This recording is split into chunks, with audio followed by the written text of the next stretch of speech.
So what does Bride of Chucky, technically the fourth installment in the Child's Play franchise, have to offer its dedicated, bloodthirsty fans? How about a romantic comedy? Yeah, that's right, this one's not that scary. Director Ronnie Yu opted to give this one the slapstick treatment, which was pretty much the same approach he took with Freddy vs. Jason several years later. So how does it hold up for the fans? Well, that depends on how you look at it. Chucky? He's so 80s. Whether you like Bride of Chucky or not, I think we can all agree that the series just got goofier and goofier, so it was only inevitable before the balance of bloody kills and corny laughter became one-sided. Hey, the same thing happened with the Evil Dead series. But did you go too far? We start off, cliché enough, on a rainy night where a cop visits a secluded holding facility where apparently every major horror icon has been before. Look, we've got Jason's mask, Leatherface's chainsaw, Michael Myers' mask, and even Freddy's glove. Can we say lawsuit? Yeah, it's Universal Studios, but still, they've just infringed on like 3 other studios' properties. Pretty ballsy, Universal. Pretty ballsy. So the cop opens a locker that is apparently unsolved and pulls out a garbage bag. Hey, I wonder what's inside. So on his way down the road, he gets stopped by the voluptuous Jennifer Tilly in all her sleazy, big-breasted glory. Tilly takes the bag, sews the little bugger back up, and performs a little hide the soul, and guess what? Yeah, he's back as if that thing at the carnival never happened. So then we're introduced to the good guys, no pun intended. There's Jesse, the boyfriend, and Jade, the girlfriend. Yes, it's as shallow as that. Jade has this dick of an uncle, Chief Warren Kincaid, played by the late John Ritter.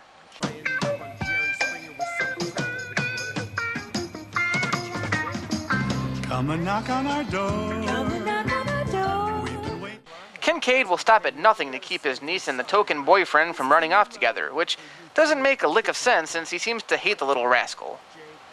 When you're 18, you can go to hell for all I care, but until then, I'm stuck with you. In the meantime, Jennifer Tilly, oh yeah, she's called Tiff apparently, is pissed off at her old flame when he reveals that he never intended to marry her. You mean you weren't gonna ask me to marry you?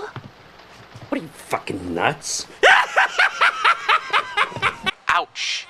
In a fit of rage, Tiff traps him in a cage where he vents his anger by spelling out curses with letter blocks. Awesome. Here's a little poetic justice. While nodding to Bride of Frankenstein, an actual Universal picture, so no lawsuit here, Chucky escapes and electrocutes Tiff using the old Hide the Soul game to transfer her spirit into a doll too.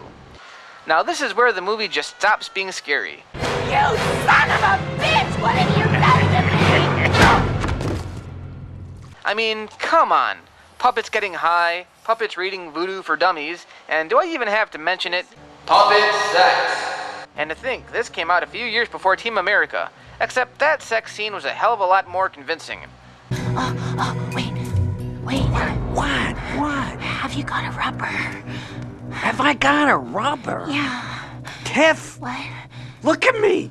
I'm all rubber. Oh, that's right. Wait, I thought you were plastic. There are some bloody kills, but needless to say, they're all over the top. Look at this scene where Ritter gets a bunch of nails to the face. I can't take this death seriously. I look at that expression on his face and I just think Jack Tripper. Come and knock on our door. Come and knock on our door. Where have you been? We've been waiting for you. So Jade and Jesse, I think I'll just call them JJ, run away together, accompanied by their gay friend David, who's in the movie because, he's gay, I guess. David, you keep your orchid dry now, you hear? David discovers Kincaid's body, blames his death on the runaways, and on turning on them gets hit by an oncoming semi, proving that, well, gay people just don't know everything. Chucky and Tiff reveal themselves to JJ, as well as their plot to find Charles Lee Ray's body so that Chucky can finally have his old body back, and maybe audition for a role in the Hobbit movies. Of course, we can't send the lovers off by having a puppet domestic dispute. It all ends badly, and I have to say, Chucky's death is pretty lame. He pretty much invites it. Go ahead and shoot. I'll be back. I always come back. Yeah, but dying is such a bitch.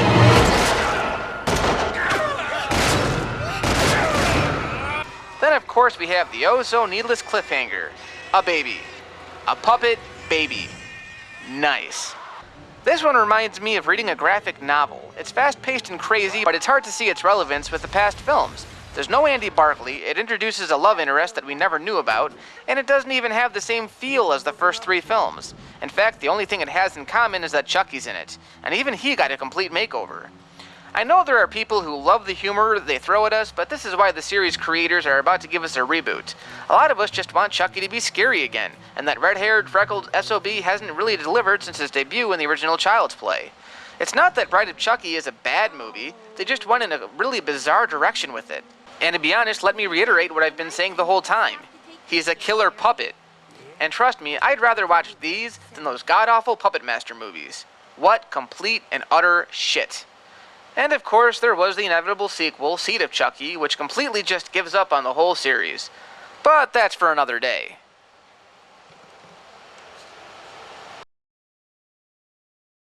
Jesse, you know, like if you'd cook, I'd do the dishes, right?